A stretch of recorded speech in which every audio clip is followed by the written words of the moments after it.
it comes to tree measurements, height is probably the most common one people talk about, but funnily enough, that's actually the most difficult one to accurately measure simply because there's so many variables here, you know, from dense foliage that can get in the way to undulating topography and terrain and all sorts of obstacles that can obstruct your view of the tree. So the best practice here is to try to take multiple measurements and double check your work to try to get as accurate a reading as possible. Now, the general formula for measuring the height of a tree is the tangent of the angle from your perspective to the top of the tree multiplied by your distance from the tree. But of course, there's all sorts of nuances here depending on whether or not you're uphill or downslope of a tree, or whether or not you can see the base of the tree. So Raincoast Tree Measurement Guide at the link below is a really great resource that can help you navigate some of those trickier situations. So in measuring the height of a tree, this is where having a partner out in the field makes it really easy, because they can hold a brightly colored flag or some chalk or tape or something so that you can see the base of the tree from a distance away. It also makes it easier because they can hold the bottom of the measuring tape as you walk away from it.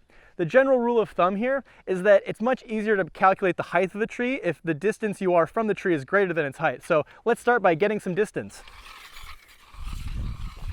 Oh, and if the tree has any bit of lean to it, make sure it's either to the right or left of your line of sight, not forward or back.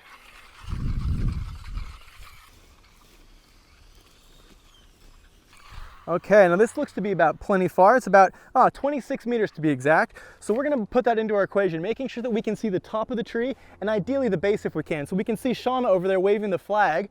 And then using our inclinometer or our smartphone with our handy app, we can measure the angle to that and see that it's 0 degrees, which means that my eyes are level with the base of the tree, which is great. That means we're not going to have to add my height to the answer that we get from this equation. So we're then going to use the inclinometer or our smartphone app, and we're going to look up and we're going to find that the tip of the tree is about 64 degrees way up there. So then we're going to plug that into our equation. Tangent of 64 degrees times 26 meters, carry the 2.